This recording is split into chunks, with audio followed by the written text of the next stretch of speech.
Commençons par le cas d'un certain Éric Zemmour. Il a été accusé par BHL, non, ce n'est pas le transporteur de colis, ça c'est DHL, d'être le porte-glaive de ce que l'espérance juive a combattu depuis des millénaires. Alain Neuror remet les pendules à l'heure.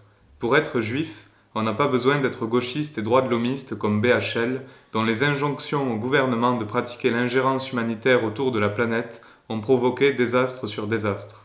Comme livreur, BHL n'apporte que du chaos. Transportons-nous maintenant au Royaume-Uni. Pourquoi le député Sir David Amess a-t-il été assassiné, poignardé 17 fois par un homme d'ascendance somalienne qui s'était radicalisé en ligne et avait peut-être entretenu des relations avec le réseau islamiste Al-Shabaab? Sir David a été tué parce qu'il incarnait ce que la démocratie britannique a de meilleur. À l'heure actuelle, la réaction des autorités et de la plupart des médias consiste à parler des dangers de la haine en ligne. Tout serait la faute d'Internet. Mais cet homme politique n'a pas été assassiné en ligne, il a été assassiné en réalité.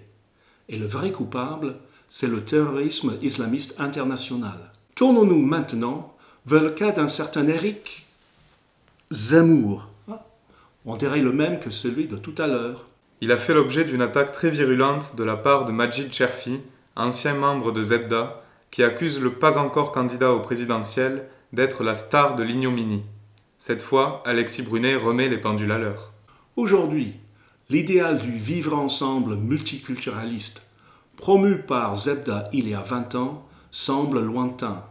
Et M. Cherfi semble lui-même avoir changé d'avis. Dans un premier volume autobiographique datant de 2016, il raconte comment les Maghrébins de la cité de son enfance rejetaient collectivement la France comme patrie.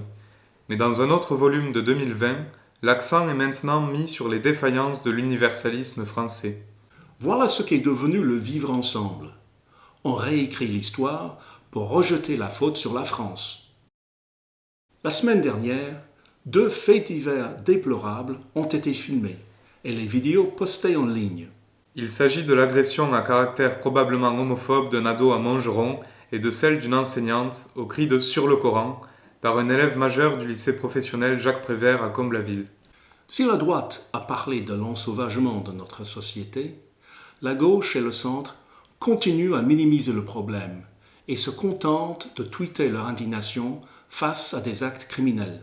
Martin Pimentel nous explique que les 2 incidents montrent que les risques encourus par les homosexuels sont vraisemblablement plus grands dans les banlieues qu'ailleurs et que l'école de la République n'est plus depuis longtemps un sanctuaire. Alors, dénoncer l'ensauvagement ou garder le silence?